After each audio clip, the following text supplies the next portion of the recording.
Welcome to our comprehensive guide on mergers and acquisitions law in India, focusing on Part III of the Master Subject Treatise. In this segment, we move beyond the basics and statutory steps covered in earlier parts, diving into the institutional machinery that brings the Companies Act 2013 merger provisions to life.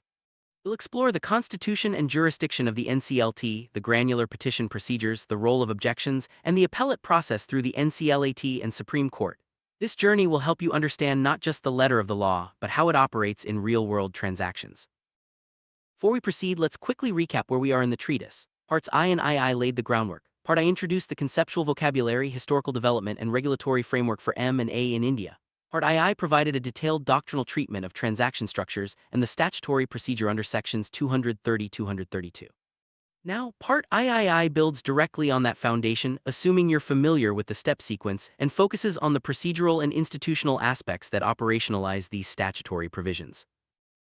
Part III is organized into 4 key chapters. Chapter 12 covers the constitution, jurisdiction, and bench practice of the NCLT. Chapter 13 details the scheme petition procedure under the 2016 rules, including forms, affidavits, and objections. Chapter 14 explains the appellate jurisdiction of the NCLAT and its relationship with the Supreme Court. Finally, Chapter 15 presents a work timeline for a typical merger scheme and highlights common procedural pitfalls. This structure ensures a step-by-step understanding of the entire merger machinery. National Company Law Tribunal, or NCLT, was established by the central government under Section 408 of the Companies Act, 2013. Its creation followed a significant legislative and constitutional journey, including a Supreme Court review in the landmark Union of India v. R. Gandhi case. The court upheld the government's competence to create such tribunals, but set strict requirements for their composition and member qualification. As a result, the NCLT and its appellate counterpart, the NCLAT, became operational in 2016, marking a major shift in how company law disputes, including M&A, are handled in India. For mergers and acquisitions, the NCLT's jurisdiction is crucial. It sanctions schemes of compromise, arrangement, merger, amalgamation, or demerger under sections 230-232. The tribunal also confirms reductions of share capital, adjudicates petitions on oppression and mismanagement, acts as the authority for insolvency resolution, and handles class action suits. Each of these roles can intersect with M&A practice, making the NCLT a central player in the legal landscape for corporate restructuring in India. Each NCLT bench hears a merger scheme. Territorial jurisdiction is determined by the location of the company's registered office. If multiple companies are involved, each company's jurisdictional bench may be involved, sometimes requiring joint or coordinated hearings. Practitioners must carefully plan for this, especially when registered offices span different jurisdictions, to avoid procedural delays or inconsistent direction.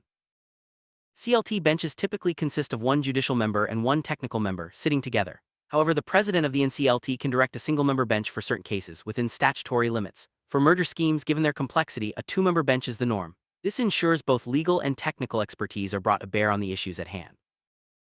CLT practice is governed by the National Company Law Tribunal Rules, 2016, along with periodic practice directions from the President's Office. These cover e-filing protocols, page limits, and listing procedures. E-filing through the Ministry of Corporate Affairs portal is now standard, but practitioners must always check the latest practice directions for the relevant bench, as these can vary and are updated frequently. Common exam question asks students to distinguish between the NCLT's jurisdiction under sections 230-232 for scheme sanctioning and its role under the Insolvency and Bankruptcy Code (IBC). While the same tribunal handles both, the procedural codes, timelines, and evidentiary standards differ significantly. It's important not to conflate these 2 distinct jurisdictions. Companies' Compromises, Arrangements, and Amalgamations Rules, 2016 prescribe a sequence of forms, NCLT 1 through NCLT 9 and related CAA forms for each stage of the scheme process. These forms map directly to statutory steps from the initial application to the final order. Practitioners must verify the current forms and requirements, as the Ministry of Corporate Affairs periodically amends them.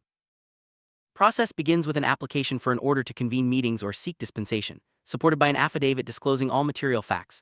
Notices along with explanatory statements are sent to members, creditors, and regulatory authorities such as the central government, ROC, SEBI, and others. This ensures transparency and gives all stakeholders a chance to participate or raise concern. For all members or creditors of a class consent in writing or by affidavit, the NCLT may dispense with the requirement to hold a physical meeting. This is common in intragroup mergers, such as those involving wholly owned subsidiaries, and can significantly shorten the timeline.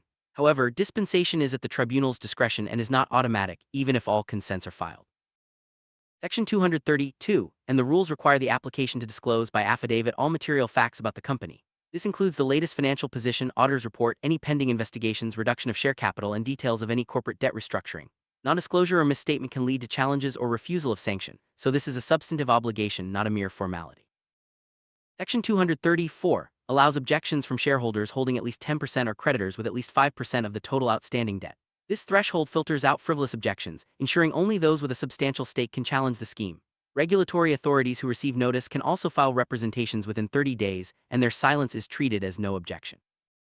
Typical grounds for objecting to a scheme include an unfair share exchange ratio, improper class constitution for meetings, non-disclosure of material facts, misuse of the scheme to bypass regulations, or prejudice to a specific class of creditors. These objections ensure that the process remains fair and transparent, protecting the interests of all stakeholders. NCLT follows a supervisory, not substitutive, standard when resolving objections. It checks if the statutory procedure was followed, whether objectors were properly represented, and if the valuation was reasonable and independent. The tribunal does not substitute its own commercial judgment unless there is evidence of fraud, material non-disclosure, or fundamental unfairness. In the full Section 230-232 process, the regional director and official liquidator are notified and can file representations. Their reports focus on whether the scheme is in the public interest and whether the company's affairs have been conducted properly. The NCLT usually requires any concerns they raise to be addressed before sanctioning the scheme. National Company Law Appellate Tribunal, or NCLAT, is constituted under Section 410 of the Companies Act, 2013. It hears appeals from NCLT orders, as well as from orders of the Competition Commission of India and the Insolvency and Bankruptcy Board. This consolidation of appellate jurisdiction makes the NCLAT a key forum for M and A-related disputes. Section 421 of the Companies Act, 2013 provides a right of appeal from NCLT orders to the NCLAT within 45 days, extendable by another 45 days for sufficient cause. Parties who appeared and objected before the NCLT or those with sufficient interest can appeal orders sanctioning or refusing a scheme. The NCLAT's review generally focuses on legality and procedural fairness, not a fresh commercial assessment. A recurring doctrinal question is the scope of the NCLAT's review. Generally, it applies a supervisory standard, checking for statutory compliance and fairness, rather than re-adjudicating the commercial merits of the scheme.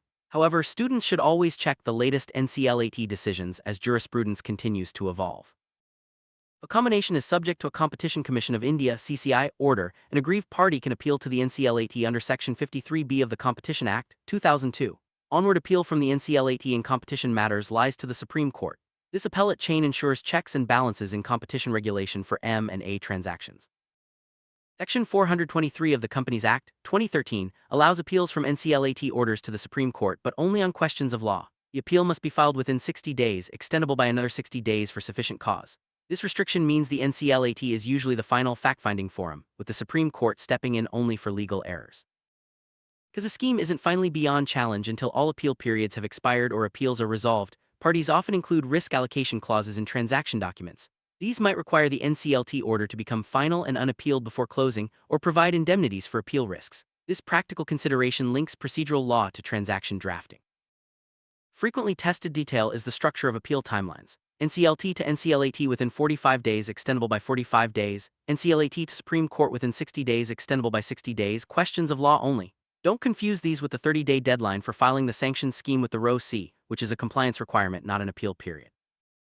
Chapter 15 consolidates the procedural steps into a single illustrative timeline for a typical merger between two unlisted companies with no major objections.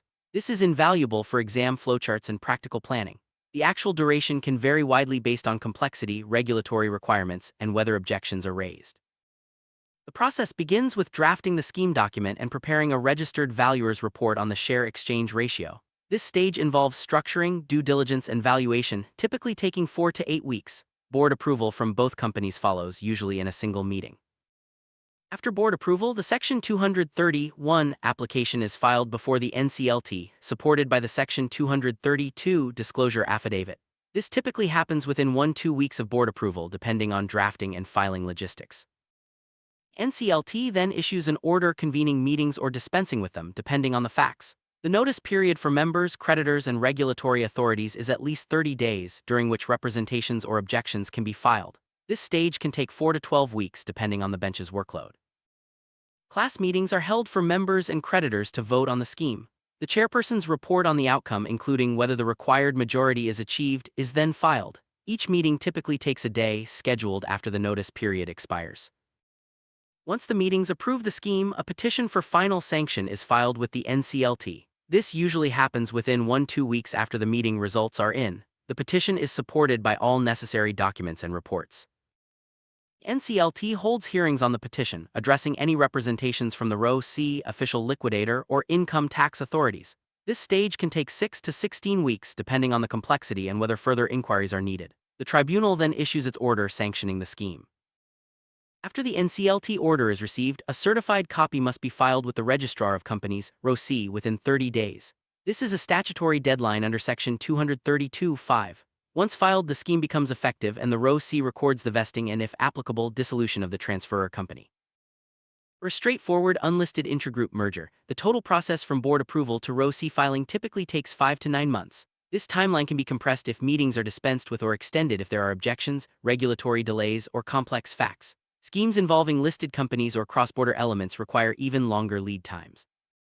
A common procedural pitfall is treating the Section 232 disclosure as a mere formality. Failing to provide full and accurate information can invite challenges and even lead to the scheme being set aside. Practitioners must treat disclosure obligations with utmost seriousness. Misclassifying members or creditors into a single meeting when their rights are not identical can result in a defectively constituted class.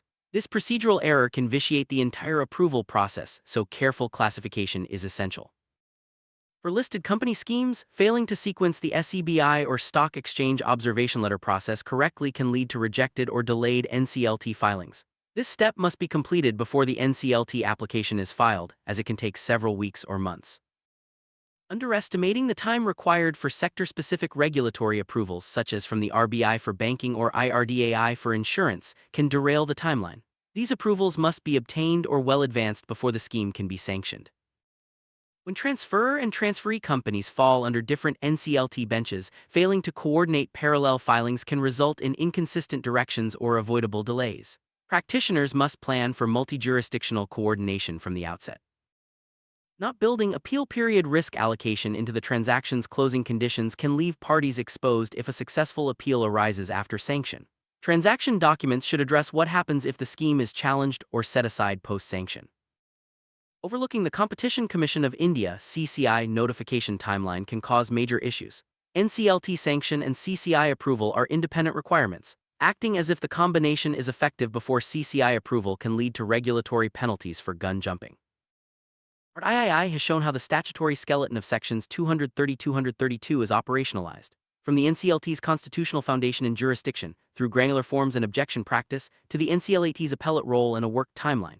Understanding these procedural layers is essential for both exam success and practical M&A execution. With the procedural machinery of mergers covered, the treatise will next turn to the SEBI takeover code. This includes open offer triggers, pricing, exemptions, indirect acquisitions, and competing bids, crucial for listed company transactions. Stay tuned for a deep dive into these regulatory layers in Part IV. In summary, mastering the procedural depth of the Companies Act, 2013 merger machinery means understanding not just the statutory steps, but the institutional context, forms, objections, appellate routes, and practical pitfalls. This holistic view is what sets apart effective practitioners and exam candidates. Whether you're preparing for exams or planning a real-world transaction, these procedural insights are invaluable. From drafting and filing to managing objections and appeals, each step requires attention to detail and strategic foresight.